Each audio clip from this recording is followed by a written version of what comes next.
Thank you for joining us. I'm going to first start with very basic questions. Data is suggesting that there is an uptick in use of credit cards. Now, that is the way of financial inclusion would increase. It will increase. But what is your understanding in terms of the ticket size, in terms of the geographical spread? Hi, good morning. Thank you for having me on the show.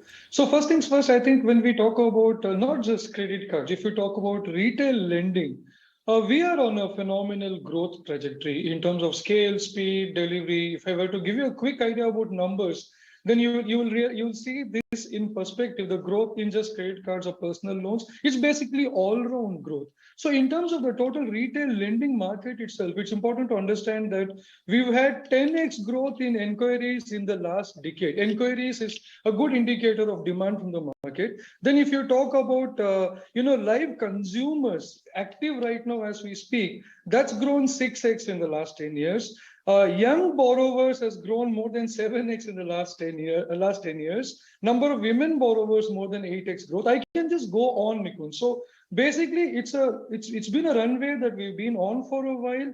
We are on a phenomenal growth trajectory across all products, all retail products and MSME products, and also across different players in the lending industry, be it private sector banks, public sector banks, NBFCs, or fintechs. So ticket sizes, etc. It is really the Indian consumption story. To come back to your question, small ticket personal loans, buy now, pay later, credit cards. This is the great Indian middle class story that's playing out.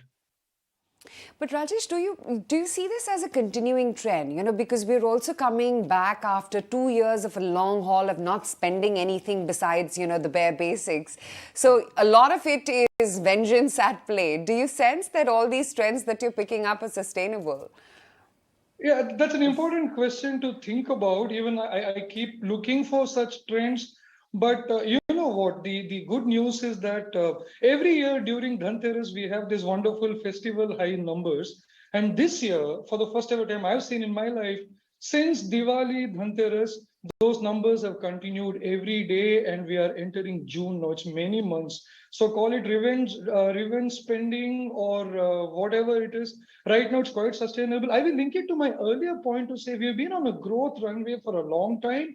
It's kind of taking off now, and let's just say that our rebound has been much stronger than what you would see in most other markets. Couple of other data points here. So at TU CIBIL, we conducted a study recently on financial inclusion around the world.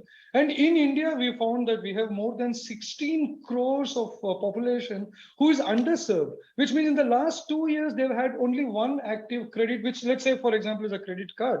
And then we all know the numbers. Our private debt to GDP is hardly 55% when the developed markets talk about 200%. We don't want to go that far, but even if we can double it, we are in very good place without over leveraging the population. So coming back to your question, to sum up my views, I think it's a good beginning. We have a lot of headroom to go. We have 84 crores of population below 35 years of age. So our consumption story is definitely going to continue for a few years now. Yes, any economy, you will have some cyclical changes and risks, but I think the system is well geared to cope up with that.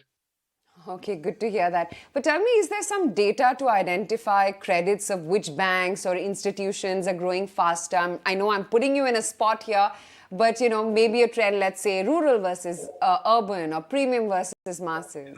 Yeah, yeah. So that's another good story from a career risk manager's perspective. What's really happened is if you look at the trends last 2 years, different players have taken off at different points in time over the last 2 years on different products. So let me give you an example.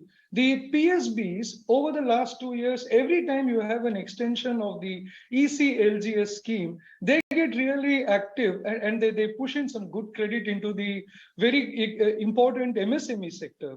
Then if you see the last few months, Abhi, some of the pandemic and lockdown impact has come down. There's been some decent funding into the sector. And if you see the fintechs inquiries in the last few months, we've had a phenomenal growth on the fintech side on personal loans. Then if you see over the 2 years, there was a lull in between on credit cards because of well-known reasons. Now, all those reasons are gone. So credit card numbers are taking off. and there is a more than 45% growth in credit card inquiries this year, Jan to May. So in terms of different players and segments, to answer your question, it's been a good run where different people, as per their risk appetite and situation outside, are taking off at different times.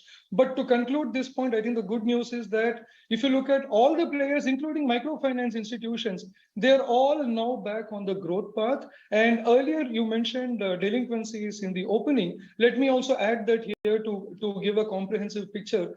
The delinquencies of the Indian retail book have been pretty stable. I can't tell you as a risk manager how happy I am to see this. We've all gone through our worst nightmares given all that's happened last 2 years. But delinquencies have actually come down by 20, 30, 50 bips depending on the product. And I attribute that to the following reasons. The RBI introduced moratorium at the right time. People could manage their cash flows better. There was restructuring schemes allowed. ECLGS ensured that there was some good flow of credit into the small businesses. Then people, our own savings have been higher because for 2 years we couldn't go out and spend much. So we have better bank balances. Banks were a little more prudent in their lending given the external stress. Better economic activity, we have had very good GST collection last few months. Put all of this together, the portfolios are very stable. So put the two together, we have good growth percentages on one hand, very stable portfolio on the other, all products taking off. And then last but not the least, we speak about demography. We also have such good building blocks between GST, account aggregators, UID, UPI. So I think it's a pretty good, strong situation for the retail lending industry. And in fact, sir, when you're talking about all of this, and you're going back to 2020, I believe you folks at CIBIL have even done an assessment that you're still not seeing credit flow that is going to the backbone of this economy, which is SME and MSMEs. I understand your assessment is that NBFCs alone would require 58,000 crores of equity to serve this segment, the SME and the MSME. Have you started to see an uptick? What is CIBIL doing to just make sure that you see better credit flow? Oh, absolutely. I think it's improved now last 2 years thanks to ECLGS scheme, but still a long headway to go. We have only 8.5 million MSMEs that are credit active, whereas we have more than 10 times that number who are actually registered. So coming back, yes, the credit flow to MSMEs is picking up. There are a lot of government initiatives in facilitating the flow. From CIBIL, we are working closely with the entire ecosystem, various lawmakers to see how we can play a role. Most important, I think, would be to get access to different sources of information that we can triangulate or correlate to get a more orthogonal view of customers, which will help increase the risk appetite. Today lenders would be slightly conservative on lending to small businesses because they feel they don't have the right visibility to the information they need to make a confident decision. But there are a lot of initiatives, and I'm sure next few quarters we'll see a good, significant uptake in the of credit in the MSME sector. Okay, sir. Really appreciate your time. Thank you for joining.